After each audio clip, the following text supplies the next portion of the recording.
Welcome to Relaxed Reddit Readings. Today we have 4 Reddit stories for you.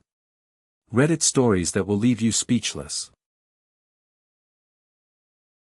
Story 1. Sister called me out for marrying my own worst enemy. So my pregnant sister just got engaged, and I basically told her she's about to marry exactly the type of guy she used to warn me against. Now half my family thinks I'm the worst person alive, but hear me out on this one. My sister's 31, pregnant, and apparently head over heels for this guy who I can only describe as one of those fake calm manipulators. You know the type, they say the most cutting things with this perfect smile, so if you react at all, you look like the crazy one. Like at Thanksgiving, this guy looks at me and goes, "Oh, are you still doing your little photography thing?" with this condescending smirk. Mind you, photography is my full-time career. I make good money doing it. But he says it like I'm some kid playing with a toy camera. Another time, he made this joke about women panic marrying after 30, and my sister actually laughed along. This hit me hard because growing up, she used to come to me crying about guys who would put her down or make her feel small. She'd say things like, "I never want to be with someone who doesn't respect me," or "I can't stand men who think they're better than everyone." Well, fast forward to last week. We're at a family dinner, and he starts going on about how pregnancy hormones make women extra emotional and irrational.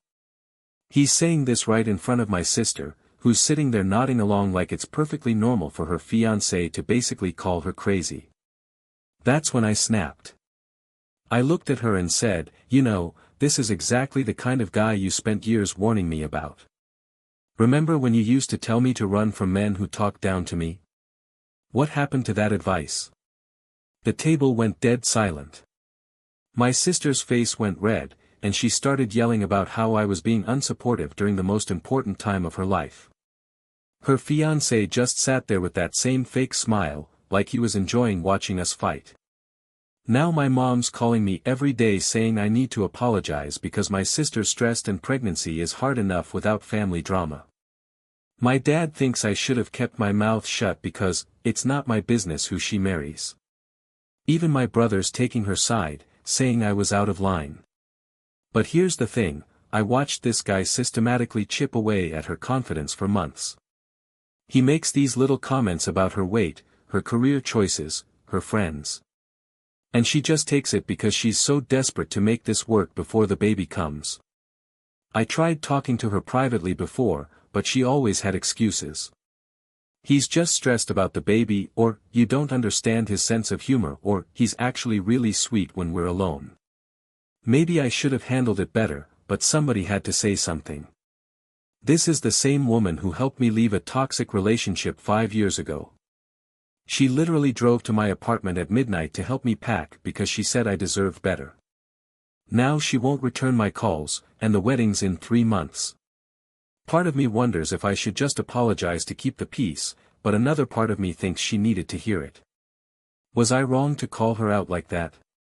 If you're enjoying these stories, hit that like button and let me know in the comments which story you relate to the most. Story 2. Living with a roommate who literally can't hit the toilet. Okay, this is probably the most disgusting story I've ever had to tell, but I'm at my wit's end here. I had to tell my landlord that my roommate keeps leaving poop everywhere, and now I'm wondering if I've completely lost my mind. I'm 23, and I've been living in this house for 2 years with a bunch of guys. Never had any problems before, we're all pretty clean, respectful, the usual stuff. Then about 8 months ago, this new guy moved in, and that's when my life became an actual nightmare. There's poop everywhere. And I'm not talking about like, someone forgot to flush. I'm talking about explosive diarrhea splattered on the toilet seat, on the rim, sometimes even on the floor around the toilet. It's absolutely revolting. I know exactly who it is because the timing lines up perfectly with when he moved in. Before he got here, our bathroom was normal. Now it's like a crime scene every other day. Here's the thing though, I don't even have his phone number. We're not close, we barely talk, and honestly after seeing what he does to our shared bathroom, I don't really want to get to know him better. So I can't even text him directly about it. I tried dropping hints at first. I'd leave cleaning supplies out, put up little notes about keeping the bathroom clean, even bought one of those toilet brushes and left it right there. Nothing worked. Then I tried talking to my other roommates about it, thinking maybe they'd approach him since they actually know him. But here's where it gets weird, they all just kind of shrugged it off. One guy was like, "Yeah, I noticed that too, but I didn't want to make it awkward." Another one said, "Maybe he has a medical condition." A medical condition? Fine, maybe he does. But that doesn't mean the rest of us should have to deal with literal crap every time we need to use the bathroom. And it's not like he's cleaning up after himself. He just leaves it there for someone else to deal with. I started taking pictures because it was so unbelievable. My friends didn't believe me when I told them, so I had to show them the evidence. They were all like, "You need to move out immediately or call the landlord right now." So that's what I did. I called my landlord and explained the situation. I felt weird about it, but I told him we have a serious hygiene problem with one of the tenants and it's making the house unlivable for the rest of us. The landlord came by the next day, and of course, the bathroom happened to be clean right then. But I showed him the pictures, and his face just went pale. He said he'd talked to all the tenants about maintaining cleanliness standards. Now the problem roommate is apparently telling people that I'm trying to get him kicked out over nothing.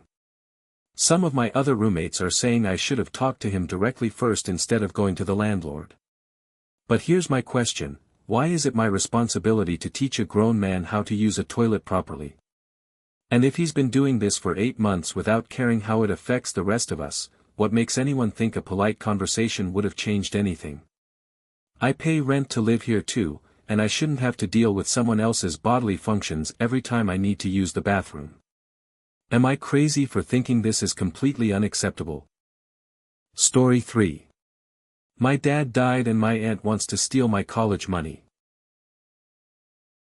My dad just passed away a few days ago, and now I'm dealing with the worst kind of family drama you can imagine.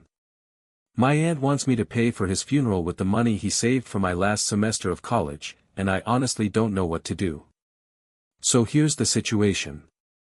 My dad lived in another state, and when he died, my aunt, his sister, stepped up to handle all the funeral arrangements. My parents are divorced, I'm still in college, and she was literally the only family member who lived close enough to take care of everything. I was grateful for that, you know. My dad didn't have a lot of money, but he had been saving up specifically to pay for my final semester of college. Without that money, I'd have to take out loans, and he really didn't want me to graduate with more debt. He left me as the sole beneficiary of everything he had. Now here's where things get complicated. My aunt went ahead and planned this elaborate funeral, we're talking expensive casket, fancy flowers, the whole 9 yards. She never asked me about the budget or what I thought my dad would want. She just made all these decisions on her own. When the bills started coming in, that's when she called me. The funeral is going to cost way more than what my dad had in his regular accounts. So she tells me I need to use my inheritance, aka my college money, to cover the difference. I told her absolutely not. That money was specifically saved for my education, and my dad would roll over in his grave if he knew I was using it for funeral expenses instead of finishing school. She completely lost it on me. Started screaming about how I'm being selfish and disrespectful, how my dad deserves a proper send-off, how I'm prioritizing money over honoring his memory. She said if I really loved him, I'd want him to have the best funeral possible. But here's the thing, my dad was not a flashy person. He would have been perfectly happy with something simple and affordable. He was always telling me to be smart with money and not waste it on things that don't matter. I think he would have been horrified at the idea of me going into debt just to pay for an expensive funeral. My aunt's argument is that she already signed contracts with the funeral home and florist, so now someone has to pay. She's saying it's my responsibility as his only child to cover whatever his savings don't handle. I feel terrible because I know she was trying to do something nice for my dad. But I also think she made these expensive decisions without considering who was going to pay for them. If she wanted an elaborate funeral, shouldn't she have checked the budget first? Some family members are taking her side, saying I'm being heartless during a time of grief. Others are telling me to stick to my guns because my dad specifically wanted that money to go toward my education. I keep thinking about what my dad would actually want. He was always so proud of me being in college, and he worked extra shifts to save up that tuition money. He'd tell me stories about how he never got to finish school and wanted to make sure I had that opportunity. So now I'm stuck. Do I use my college money to pay for a funeral my dad probably wouldn't have wanted? Or do I let my aunt deal with the financial mess she created while I honor my dad's actual wishes for my education? What would you do in this situation? Story 4. My business partner does zero work but wants equal pay. I'm literally losing my mind right now because my business co-founder just called me selfish, and I need to know if I'm going crazy here. We started a creative agency together, and I'm doing absolutely everything while he's done basically nothing for 4.5 months. So we're a 3-person video editing and web development company. Let me break down what everyone actually does, because this is where it gets ridiculous. Me. I do all the video editing. I handle all the web development. I manage every single client relationship. I'm doing the sales calls, the follow-ups, the project management, literally everything that keeps this business running. My first co-founder, the so-called sales guy, has exactly one job. 1. He's supposed to call potential clients and bring in new business. That's it. Some weeks he makes 5 to 10 calls, other weeks he makes 0. In 4.5 months, he has closed exactly 0 new clients. 0. Our third person does some video editing when I'm completely swamped, but most of the time he's just kind of there. Now here's where I'm really frustrated. When we started this company, we agreed to split everything equally 3 ways.